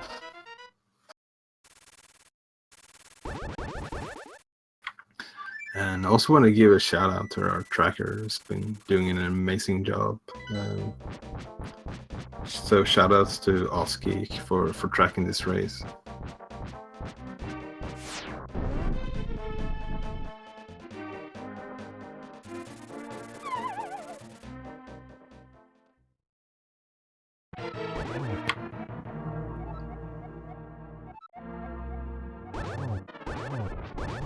Alright, Ginger now heading off into this Ganon fight.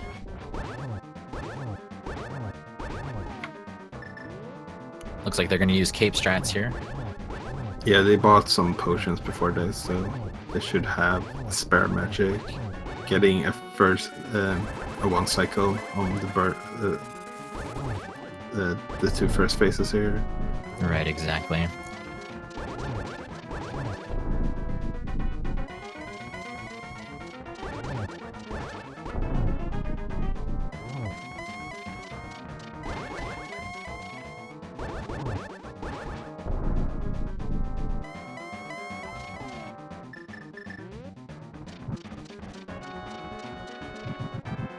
So Ginger also getting the torch glitch there. Very nice to get torch glitch and do silverless. It just makes it overall a lot easier to manage. And it looks like we are welcomed by Patty. GG on your race. Thanks, dude. Yeah, GG's. This was a really good race to watch. Well, I'm glad. Felt good to finish before Ginger. Yeah, so what are your initial thoughts about this seed? This is either the second or third seed I've had this tournament where Moon Pearl is on the desert ledge, and I don't like it. Yeah, I think this tournament's rigged, and I don't like it. Yeah, it's a very interesting spot to have the Moon Pearl. For a while there, we almost thought that you were gonna have the Moon Pearl on the pyramid instead when we saw that massive sword. But Yeah, that's what I was thinking. But I'm glad I got Moon Pearl instead, and I'm glad I didn't have to do Aghanim, because that made me really mad for about 20 seconds. yeah, I picked up the Master Sword. Very true on that part. And wanna shout out Ginger for finishing as well the Silverless fight. So GG's to Gingerdamus. Yeah, Ginger coming in with an SRTV time of 1:47.55. Not too far behind you, Patty. No, So not we'll at see all. if they wanna. We'll see if they wanna join us in here as well. As we do that, how did you like the item distribution early on in that seed? I don't even remember, man. I like getting the Cane of Samaria from Uncle though, because that means you won't get brick walled by it later. I hate getting brick walled by Samaria. Just get brick walled by Ether instead. It's great. There's always something, man. There's always something. All right, and now we're joined by Ginger. GG on the race. GG, guys. Good job, Patty. GG, dude. Yeah, you too, man. I don't know. It kind of felt like a normal randomizer seed, except for the Moon Pearl. Everything else was just kind of eh. All right, that's pretty understandable. As for the early items, I remember a lot of 20 rupees. So that's something that was there. Ginger, do you have any thoughts on Samaria start? I don't mind it. It's it's not the quickest. 6:15 for an escape is not the best, but it's not like bombs where you got to be really careful. If you run out of magic on Samaria start, you're having a lot of trouble, right? I find there's a lot of room for error, so I don't mind it. Slow but good. Definitely understandable. So both of you actually having to do Silverless Ganon there at the end and opening up all the chests on the way in hopes for that. But definitely showing very nice execution on the Ganon fight there. I didn't feel like it, but thank you. I feel like I messed up a lot, but whatever. Overall, any thoughts on this seed as a whole, or Glad it's over. I can agree with that. I forgot I had the big chest left in desert, so like kind of glad I messed that up because I guarantee if I got Quake first, I was clearing Turtle Rock full off rather than just slowly doing Pod and desert. Just Pod and Mars. Yeah, Turtle Rock didn't end up having anything at all, really. Nope, not a thing. Not a damn thing. It was great. yeah, that's the other thing to note is Patty ended up doing very different routing to you, Ginger. So the go mode dungeons were quite opposite here. Oh, really? Which Yeah. ones did you do? Ginger What was ended the up difference, I guess? Ginger ended up doing go mode TR rather than your go mode Mire at the end of it. So it's a decent time difference there, and Ginger ended up doing Mire at the same time as Desert. So Yeah. That sucked. I couldn't find Ether, man. Quake was the one that held out on me for so long. But again, it was the same thing. It was just like when you're missing 2 medallions, it's like, oh, everything's in play now. Yeah. I like go mode hammer or something like that because there's like so many places it can't be. It's like, okay, well, this won't be too bad. But go mode medallion, no time for it. Yeah, so both of you were searching for 1 medallion each at the end there. So how close were you about to just entering Swamp Palace instead, looking for it? No. Yeah, last thing on my mind, and I would have full cleared the rest of the world. Yep, same. I can definitely Only because they're agree. medallions. If it was like a dungeon item or something, then I might have thought about going in. But since it's medallions, they can literally just anywhere. Sucks. Yeah. Now, something interesting that happened on the seed, both of you ended up missing a chest on Death Mountain somewhere. Different chests completely. Patty, you ended up missing that flute chest, having to clear everything else out before heading back there. So do you have thoughts on that at all? Yeah, that was unfortunate. I don't know. I felt that Spiral Cave was a waste of time given how much I could do after doing the right side, and ended up that's not definitely being the case. And then Ginger, I don't know if you actually noticed it or not. It might have just been like just force a habit of the way you do your own controls kind of thing. But in Hookshot Cave, you actually missed a chest. Oh, oops. Yeah, third chest in. It ended up not being important at all, but Yeah, it the was flute's a very, little important. interesting to watch. The flute's a little bit more important. But do either of you have any final thoughts on the seed at all? No, I'm good. Yeah, same. Butter Sword Ganon is nice. Usually, I'm like version 29. I'm so used to Master Sword Ganon. I'm just like, oh, Butter Sword. This is cake, even silverless. So I didn't get Butter Sword. Oh yeah, that's right. Buttersword ended up being behind Helmasaur King. Gotcha. I did all that. Yeah. Alrighty. All right. Well, hey, Thank thanks you for to, commentating. Thanks for tracking. Thanks Yeah, for thank you. restreaming. I think Fiesel's doing it right now. Appreciate you. Thank you so much for putting on an excellent show. Everyone in chat, hit up these runners with a follow. It is a pleasure to have them on the channel here for us. And thanks to our wonderful tracker, OSS Geek, there. As well as if you like Randomizer, want to see more Randomizer, follow Speed Gaming 1 to 6, as well as ALTTP Randomizer 1 through 4.